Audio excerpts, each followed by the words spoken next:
it's Ian the Off Kilter Crafter. I hope you're having a great day today. It is time to put together Clue 10 of Carnival, the puzzle mystery quilt from Cotton Cuts. And guess what, guys? This might look a little familiar to you because if you didn't see it, I took a stab at solving the puzzle mystery quilt and I did a time lapse of putting it all together. And guess what, guys?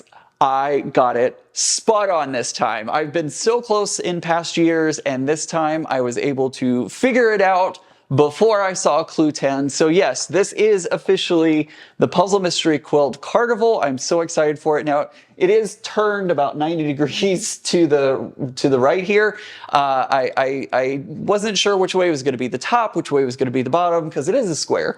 But I did solve it, and I gotta say, guys, I gotta pat myself on the back. It's been a while since I've been doing these puzzle mystery quilts, and I'm so excited I was finally able to solve it before Clue 10.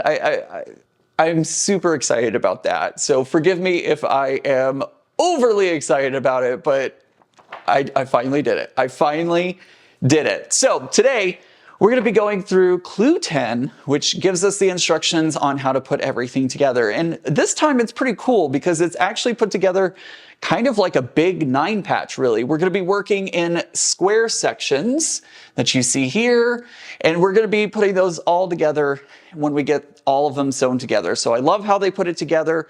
There's great instructions in our clue packet here to tell us how to put it all together. Don't forget we have borders. And yes, I will be adding extra borders. I don't know if I'm going to get to them in this video, but you will see my quilt at some point with those extra borders added on. But I'm super excited to start working on this. Now, I do want to point out one thing that I noticed when I was working on solving it, because this is the one thing that threw me off. If you notice this B7, here we have our E fabrics on the same side. But if you look over here, they're opposite each other. They're opposite again. They're opposite again. This is the only one that doesn't do the opposite. And that's what was tripping me up so much on this puzzle mystery quilt. In the instructions, even when looking at the official Clue 10, this is the way that it is supposed to be put together. So it is supposed to have our E fabrics right above each other, but I don't really like that. I like seeing symmetry, and this symmetry right here is throwing me off a little bit. So I am going to fix that. I am going to fix this one. I'm actually going to flip my E, and I think that's my C fabric, maybe? I think that's C fabric, if I remember correctly. I am going to go ahead and take this apart and flip them, so that way it matches all the other ones where it's going opposite. So that is something that I am going to do for mine. You do not have to do that on yours. You can keep it exactly as you see it. You don't have to make that correction, or it's not even a correction. It's a personal preference, to be honest. I want to fix that and make that so that way my eyes don't go directly to it. But I'm going to do that in my quilt. Do not feel like you have to do it in yours. You can keep it as is. So I'm going to go ahead and fix that because the first block we're going to be working on is this center block. I'm going to go ahead and work on that, get that put the way that I want it to, and then we'll start working on assembling the center block of the 9-patch. Okay, we're going to go ahead and get started. I have taken everything down, as you can see, and I have worked on my 7B. I wanted to get that the way I wanted it to be in my quilt. So let's talk about getting started on this. I kind of jumped a little ahead because I was so excited, but we have some pieces in our pack. There are 4 narrow B strips for the inner border and 4 wider strips for of E for the outer border. We'll talk about those here when we get to those borders. We also have a whole piece of fabric, and that is going to be your binding. So if you pull out of your pack a full piece of fabric, that is going to be used to make your binding with. So our finished size will be 72 inches by 72 inches, and then it gives some more information about backing fabric and other information that you'll need for that. If you purchase extra borders, they will be in Clue 10, and your pack will include 2 shorter and 2 longer strips for the narrow border, and then 2 shorter and 2 longer strips for the wider border, and then 1 extra strip for your binding, because if you make your quilt bigger, you need a little bit of extra fabric for your binding.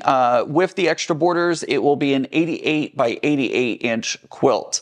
And then it tells you about batting and backing fabric and all that kind of stuff. So I think that covers everything for that. Let's go ahead and talk about our quilt assembly.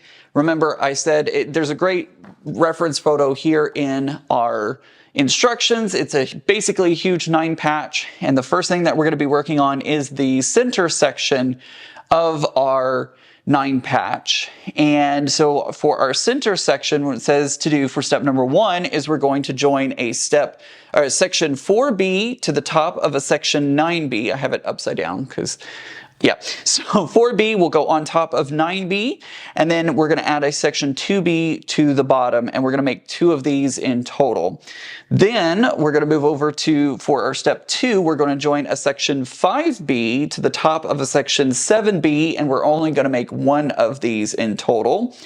And then we're going to basically attach everything together. So our 4B, 9B, and 2B we'll put on either side of our 5B and 7B, and that's going to form our center star, I guess is the shape that we're going to be forming. I will show it to you when I put it together, but I'm going to go ahead and create 2 of these strips, 1 of these strips, and then I'll sew it all together, and I'll come back when I have assembled the center section. Okay, here is our completed center section. We have our 4B diagonal from each other, 2B diagonal from each other, 9B across from each other, 5B and 7B in the center. Should look something like this. Should look something like this. Trying to get those words out too fast. Should look something like this when you're all done. I guess it's a kind of star block, I guess. I see a star. I don't know if it's an official star or not, but it should look something like this when we're done. So we're now done with our center section. Let's move on. It says we're going to be moving on to our side sections, both left and right. Okay, moving on to our side sections, both left and right. We're going to be joining a section 3B to a section 1B with the smaller A rectangles in the small A rectangles in the center. So make sure to pay attention to where your A rectangles are.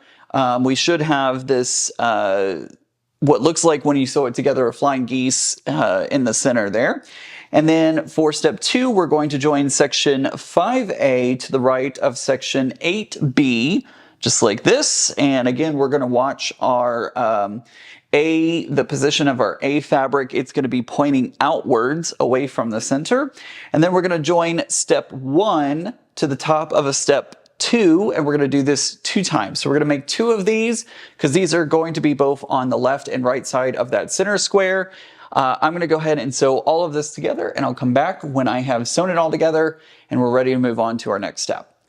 All right, there we go. We have finished with our side sections, both left and right. We have made 2 of them. They should look exactly the same because they're basically going to look the same. I don't know why I said that. Okay, there we go. We have finished our side section, both left and right. We've made 2 of them. As you can see here, I have 2 identical pieces. We're going to set these aside and we're going to move on to our next one, which I believe, if I look at the instructions, is going to be the top and the bottom, and that is correct. So I'm going to go ahead and take these down and I'll get the top and the bottom pieces put together. Okay, moving on to our side sections, top and bottom. We're going to be joining section 9A to the right of a section 6A with the small A rectangles in the center. So here are small A rectangles in the center. And then we are going to sew section 6B to the right of a section 2A. And then we're going to join steps 1 on top of a step 2. Make sure that you're paying attention to your A fabric. Again, your A fabric rectangles are going to be going outwards. We have small rectangle A's that join in the center. We have our 2 A's pointing outwards on both 2A and 6B.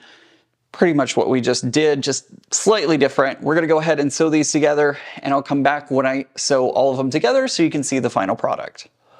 Okay, there we go. We have combined our 6A, 9A, 2A, and 6B. Should look something like this. We have made 2 of them. They look gorgeous. I love them. Let's move on. We're going to go ahead and move on to our next part, which is going to be our corner sections, and it is the top left corner and bottom right corner. All right, moving on to our corner sections. This is top left and bottom right. We're going to join a section 4A to the right of a section 1A. Then we're going to sew a section 3A to the right of a section 7A. And then we're going to join a step 1 to the top of a step 2. Very easy. Same things we've been doing. I love how this one's coming together because to me, this one's coming together pretty easily just by putting these squares and rectangles together. But we're going to go ahead and sew this up. We're going to do this 2 times. We're going to make 2 of these. So I'm going to go ahead and sew both of them together, and I'll come back when I finish both. All right, there we go. We have completed our top left and bottom right. So they should look like this when they're all done. I kind of feel like this looks like a tab off of a file folder, or I don't know. I just get this like weird kind of file folder feeling from it. I don't know why, but that's what it is. Anyways, so we've completed those 2. I'm going to go ahead and take these down. I'm going to get the parts for our next bit, which is going to be our top right and bottom left. All right, moving on to our corner sections for top right and bottom left. It says to join a section 1A to the right of a section 7A. So we're going to do that. And then we're going to do, for step number 2, we're going to sew a section 4A to the right of a section 8A. We're going to do that. And then we're going to join our step 1 on top of our step 2. We're going to make 2 of these again, just like we have before. I'm going to go ahead and sew all that together, and I'll come back when I've sewn all of them together, both of these pieces that we're going to be making right now. I'm going to sew both of them together, and I'll come back when I finish that. Okay, there we go. We have finished our top right and bottom left corner sections. So that means we can now put our 9 patch together. I'm going to go ahead and take these down. I'm going to put everything back up, I think.